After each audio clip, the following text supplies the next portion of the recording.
હિંમતનગરમાં દરબારી વાવ 33 લાખના ખર્ચે જીવંત થશે।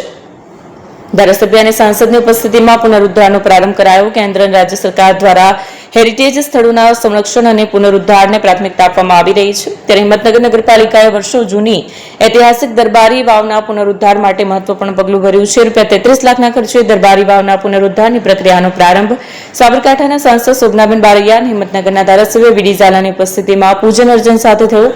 સાબરકાંઠા જિલ્લાના હિંમતનગર શહેરના ટાવર ચોકમાં આવેલા પરશુરામ પાર્કમાં સ્થિત ઐતિહાસિક દરબારી વાવને ફરી એકવાર ભવ્ય સ્વરૂપ આપવા માટે નગરપાલિકા દ્વારા પાયાભૂત કામગીરી હાથ ધરાઈ છે। આ કામગીરીમાં વાવની સાફ સફાઈ, પૌરાણિક પથ્થરોની મજબૂતી અને મૂળ બાંધકામના સંરક્ષણનો સમાવેશ થાય છે। લગભગ 300 થી 350 વર્ષ જૂની નંદા પ્રકારની શૈલી ધરાવતી આ વાવ છે, જેનું ગેજેટમાં નામ છે દરબારી વાવ।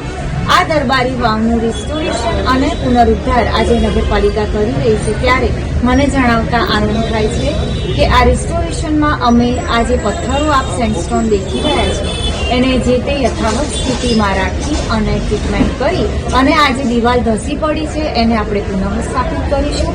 સાથે વાવમાં વરસાદી પાણીનો સંગ્રહ કરી અને આ વાવને આપણે પુનર્જીવિત કરવા જઈ રહ્યા છીએ, જેનું લગભગ બજેટ થાય છે 33 લાખ।